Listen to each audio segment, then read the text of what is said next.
AIDS এমন একটি রোগ যা একবার দেহে বাসা বাঁধলে জীবন পুরোপুরি বদলে যায়। বাংলাদেশ সহ বিশ্বের বহু দেশে এই ভাইরাস দ্রুত ছড়িয়ে পড়ছে, আর উন্নত দেশগুলো এর ভয়াবহতা টের পাচ্ছে প্রতিদিন। অনেক মানুষ এই রোগে আক্রান্ত হয়ে জীবন হারাচ্ছেন, আর তাদের বাঁচাতে বিজ্ঞানীরা নিরন্তর চেষ্টা চালিয়ে যাচ্ছেন, কখনো নতুন ওষুধে, কখনো ভ্যাকসিন গবেষণায়। কোনো রোগ সম্পর্কে জানতে হলে প্রথমেই বুঝতে হয় রোগটি কিভাবে শুরু হয়।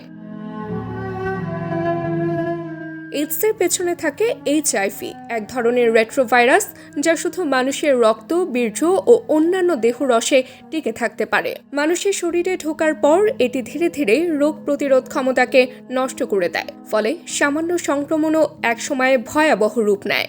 অনেকে ভাবেন শুধু অনৈতিক শারীরিক সম্পর্কেই এই রোগ ছড়ায়। আসলে কারণ আরও বড়, আরও বিস্তৃত। রক্ত, সূচ এবং জন্মের সময়েও এই ভাইরাস ছড়িয়ে যেতে পারে।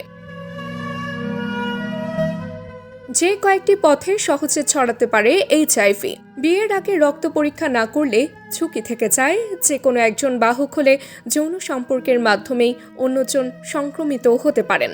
ইনজেকশন নেওয়ার সময় ব্যবহৃত পুরনো সিরিঞ্জ ভাইরাস বহন করতে পারে।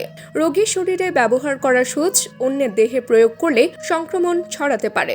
গর্ভবতী মা আক্রান্ত হলে নবজাতকের শরীরেও ভাইরাস পৌঁছে যায়। উন্নত চিকিৎসা আছে, কিন্তু তা বেশ ব্যয়বহুল, সবার নাগালের মধ্যে নয়। ঝুঁকিপূর্ণ যৌন আচরণে যুক্ত ব্যক্তিদের ক্ষেত্রে সংক্রমণের সম্ভাবনা অনেক বেশি। রক্ত দেওয়ার প্রয়োজন হলে অবশ্যই নিশ্চিত হতে হবে সেই রক্ত এইচআইভি মুক্ত কিনা। কিভাবে বুঝবেন দেহে ঢুকেছে এইচআইভি?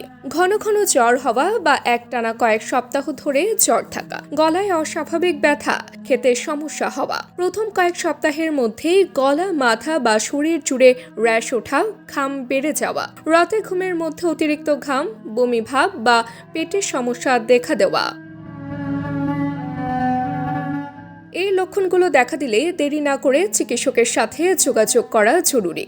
রোগ যত তাড়াতাড়ি শনাক্ত করা যায়, জীবন রক্ষার সম্ভাবনা তত বেশি। বিজ্ঞান এগোচ্ছে, চিকিৎসা উন্নত হচ্ছে, কিন্তু সচেতনতা ছাড়া কোনো রোগকে ঠেকানো সম্ভব নয়। তাবাস্সুম হক, আনিকা, দৈনিক আওয়ার বাংলাদেশ।